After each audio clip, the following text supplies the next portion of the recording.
આપણી થઈ ગઈ છે ગુડ મોર્નિંગ અને અવાજ પણ જો નીકળતો નથી. બોલો અવાજ નથી કરતો મમ્મી. Good morning. અમે તો ગુડ મોર્નિંગ કઈ રીતે કરી નાખી. એટલે આપણી થઈ ગઈ એટલે જ કીધું ને આપણી થઈ ગઈ છે. તો તમે શું બનાવી રહ્યા છો? તારા હામે મસ્ત છે રોટલી. તું ઉઠ્યો નતો ને, મેં કીધું અત્યારે નથી બનાવી તો ઉઠને પછી ગરમા ગરમ કરકરિયા વાળી રોટલી એમ ને? રોટલી ગરમા ગરમ.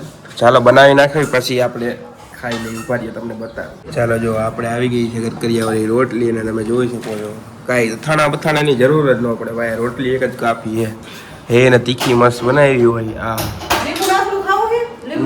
ના ના અત્યારમાં મને સવારે ખાટું મિત્રો એ હોય બહુ ખાટું સમજો ને. તો ચાલો સિરાવ. ચાલો સવારના કામકાજ પૂરા થઈ ગયા છે અને આપણે જો હવે બેસવાનું છે રસોઈ કરવાના. અહીંયા મિત્રભાઈ શું કરો તમે? કાંઈ નહીં, થોડી ઘણી નજર ફેરવી આવ્યો. મેં કીધું કાંઈ બુક લેતો. તો આ વાંચવાનું કેમ ચાલુ કર્યું તમે? આમ જો એમ નહીં, આ તમારે છે ને આ ઊંધું છે કે નહીં મિત્રભાઈ? કેમ જો પેલા વેલા પરીક્ષા આવે પછી વેકેશન પડે. તમારે છે ને પેલા વેકેશન પડી ગયું આપી દે એટલે કે તમે આખું વર્ષ કઈ કર્યું ન હોય તો દી તમારાથી થાય ઈ કરી લ્યો. પરીક્ષામાં પૂછાઈ જાય. એટલે તમારે પછી પરીક્ષા આવે એમ ને? પેલા વેકેશન દઈ દીધું. પેલા વેકેશનમાં મોજ કરી લે નકર પછી મોજ કરવાની મજા ન આવે. પછી એમ નહીં, આખું વર્ષ કઈ કર્યું ન હોય એટલે કે તમે વેકેશનમાં થાય એટલું વહેલું કરો. પછી એક્ઝામ દયો પાસ થઈ જાય. પાસ એટલે પેલા વેકેશન પાડી દે કા? પેલા વેકેશન પાડી પછી ચાન્સ દે. ચાન્સ દે વાંચવાનો. કેમ કે ભણવામાં તો લગત ધકડ કર્યું હોય એટલે એ તમને ચાન્સ આપે પરીક્ષામાં કા? પરીક્ષાનો કે તમે વાંચી લ્યો જેટલું વાંચવું હોય એટલું. એટલે વેકેશન પાડી દીધું. પછી આપણે આમ જો હરવી આમાં નજર ફેરવી. હા, જેટલું વાંચાય એટલું વાંચી પાસ થાય એટલું તો વાંચશું ને મિત્રભાઈ. થોડું વાંચી રાખવાનું એટલે હું આમ મગજમાં એમ રહે કે કઈક વાંચી એમ ને. હાલો તો તમે હાટું જમવાનું બનાવી તો કયો?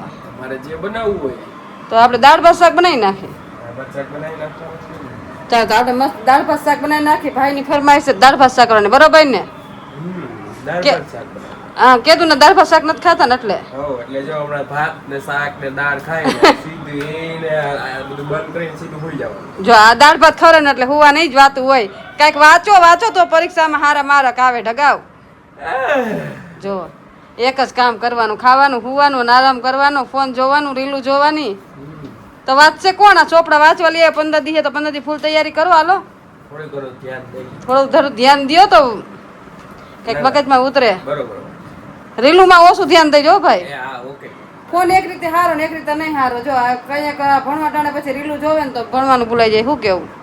ના રીલું જોતા આમ વાંચી ને તો રીલું જ યાદ રહે. એટલે આમ મગજ ને એમ હોય કે જો આ બધું આમ ફેરવવાનું એમ કરતા આયરો મગજમાં આઈ ઘુસાડ દેવાનું. હા, ચીટિંગ કરવાની. જોઈ છે કે આ રીલું લખીને આવતો ને પછી આ મુક પાતું તું તો રીલું નાખીને તો અમારે શું કરવું? કાંઈ વાંધો નહીં. હાલો તમે ભણવાની તૈયારી કરો અને હું તમારે મસ્ત રસોઈ બનાવી નાખું. ચાલો સવારના બધા કામકાજ થઈ ગયા છે. જો વાસણ ધોવાઈ ગયા છે. જો સામે વાસણ પડ્યા છે. વાસણ ધોઈને ખાતે નાહી ધોઈને ફ્રેશ થઈ ગયા છે. હવે દાળ ભાત શાક બાફવા મૂકી દે. વાગી કેટલા ગેસ જો 11:30 થવા આવ્યા છે. ત્યાં સુધીમાં તો દાળ ભાત એવું બધું બનાવશું તો 12-1 થઈ જાય. ચાલો તો રસોઈ બનાવી નાખે પછી મળીએ. જો મને કઈ મિત્રો પોતે રીલ જોવા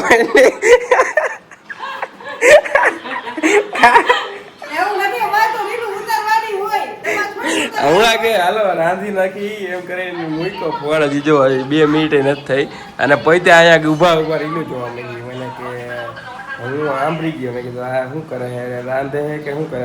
બધા જોઈ ને તો રીલ છે. પકડાઈ ગયા ભાઈ.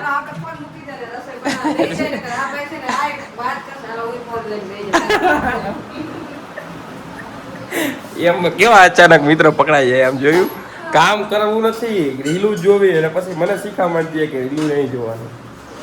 મિત્રો આમાં શું કરું બોલો? ક્યાં મારે જવું ક્યાં? એક તો એમ કે નહીં જોવાનું પછી પોતે જોતા હોય. બોલો ઈ મિત્ર બધા બાના આ બધી ખોટું કન્ટિન્યુ. ચાલો 12:30 જેવું થયું છે અને મમ્મી કરી રહ્યા છે રસોઈ. તો મમ્મી શું કરી રહ્યા છો તમે રસોઈમાં? આમ જો અહીંયા બટેકા બાફી નાખ્યા છે. અહીંયા મસ્ત આપણે દાળ બફાઈ ગઈ છે અને આમાં ભાત થઈ ગયા છે. હવે જો અહીંયા મસ્ત ગાજર છીણીને અને કમ્પ્લીટ રાખ્યો. હવે સંભારો કરી નાખું અને પછી દાળ વઘાર નાખું, બટેટાનું શાક બનાવી નાખું, બધું રેડી કરી લઉં. થોડું ઘણું એટલું બધું કરવાનું? ખાલી વઘાર જ બધાને કરવાના છે. ખાલી બધું રેડી થઈ ગયું, ખાલી બધું રેડી થઈ ગયું, બધાને ખાલી વઘાર જ કરવાના. ઓકે, ડન કરવાના. અહીંયા પપ્પા જો હવે કંઈક પ્રોગ્રામ અલગ કરી રહ્યા છે એડિટિંગમાં. ઝાલમુરી બનાવવાની એ કોમેન્ટ આવી છે. હમણાં ઝાલમુરી બનાવી નાખી, જો હમણાં બનાવું છું. એમ કીધું કે ઝાલમુરીનો વિડીયો બનાવો. બનાવો જ છે. તો વાંધો હાલો બનાવી નાખો. તમારે કાંઈ એવો ઝાલમુરીનો પ્રોગ્રામ નથી કરવાનો?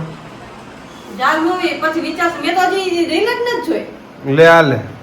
વાયરલ થઈ ગઈ પણ મેં નથી જોઈ. મારે જોવી પડશે, પછી હું બનાવીશ. કાંઈ વાંધો નહીં. તો તમને જણાવી દેવામાં આવશે ઝાલમુરી શું છે. મિત્રો આપણે કહી દેવું થોડુંક આમ, આપણને તો ખબર હોય ને ઝાલમુરી. તો જો આ બધું થાય છે ને હવે બસ કન્ટિન્યુ. કપડા ઉડી જાય મિત્રો બહાર. પવન એવો કે કપડા ઉડી જાય. બહાર માણસો બોલાવે કે તમારા કપડા ઉડીને અમારા ઘરે આવે. પવન એવો ચડ્યો કે ને. પવન ચડ્યો ફૂલે ફૂલ ક્યાં ગયા જો કપડા. પેલો વિટોરિયો આવ્યો તો ચણ્યો. ક્યાંય ઉડી ગયો. ઓલી હાલે જો આના કેટલા વાગ્યા? 2 વાગ્યા તમારી ખાવાના નેઠા નથી. હાલો હાલો ખાઈ લે એમ. તમે રીલ ઉતારવા ગયા. જીરું નહીં, હું ફોનની રાહ જોતો હતો. કેવું ઉતરી ગઈ, છેલ્લી રીલ નાખી હતી. જીરું ભાઈ મને ખોટી ગયું. ઓલું ઉતારવામાં લેટ થઈ ગયું છે મિત્રો. જો અહીંયા આપણે ભૂંગળા બટેકા બનાવ્યા છે અને સંભારો અને આ જો જો પાથરા. અહીંયા મસ્ત છે. જો અહીંયા મસ્ત દાળ બનાવી છે. પછી અહીંયા છે મસ્ત સંભારો. પછી અહીંયા બટેકાનું શાક, રોટલી, પાપડ બધું થઈ ગયું છે. હવે જમવા બેસી જાય એટલી વાર. તો ચાલો જમવા બેસી જાય ફટોફટ. તો ચાલો ચાલો આપણે હવે બરફ ને એવું લઈ લઈએ મિત્રો. બરફ તો અત્યારે જોઈએ મિત્રો ઠંડીનું. જો આ ઠંડો ફૂલ શીશો અને આપણે જો આમાં જ બરફ કર્યો ડાયરેક્ટ. ઓલો આપણને ન ફાવે છે. તો ચાલો જમવા. જો વાતાવરણ જો ખાલી તમે.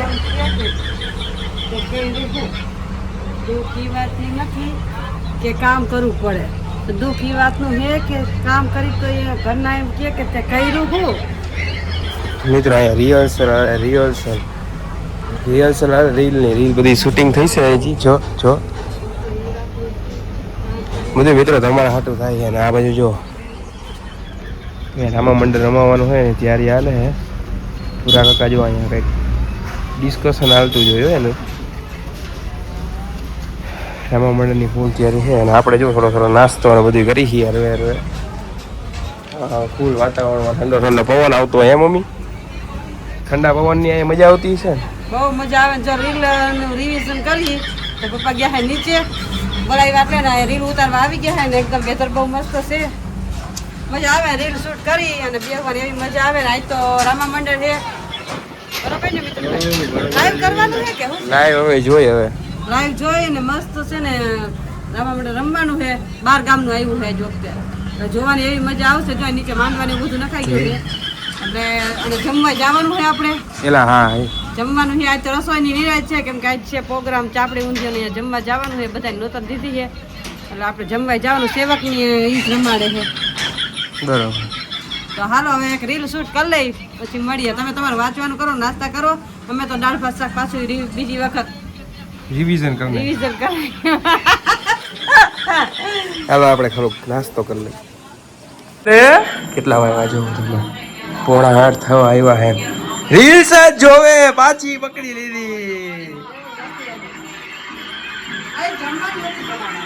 તો એટલે રીલ્સ જોતી હતી. હા આમ જોયું પાછી આપણે રૂંગે આજ પકડી લીધી છે. અને આ ફ્રીજ જે પણ ખુલ્લું રાખે છે એને હરખું કહી દઉં બંધ કરી દેવાનું. કાંઈક એવું છે હવે તમારે સફાઈમાં? કાંઈ નથી એવું. પકડાઈ ગયા પછી મિત્રો કોઈ કાંઈ કહેતા નથી. હવે આપણે પૂજા પાઠ કરી નાખી. બધે દીવો બધી થાય છે. ચાલો ચાલો મિત્રો જો અહીંયા થઈ ગયું રામા મંડળ ચાલુ થઈ ગયા. જો પપ્પા મમ્મી હુઈ ગયા. હુઈ જાવ ભાઈ. મમ્મી હુઈ ગયા. આપણે હવે રામા મંડળને થોડું ઘણું એવું વિચાર છે કે લાઈવ કરશું પણ જોઈએ હવે કેવું સિચ્યુએશન થાય. ઇન્ટર આવશે તો હુઈ જાય. તો તમને અમારો બ્લોગ કેવો લાગ્યો લાઈક શેર અને સબસ્ક્રાઇબ કરી નાખજો. મળશું કાલે નવા બ્લોગ સાથે. ત્યાં સુધી જય શ્રી કૃષ્ણ. હર હર મહાદેવ.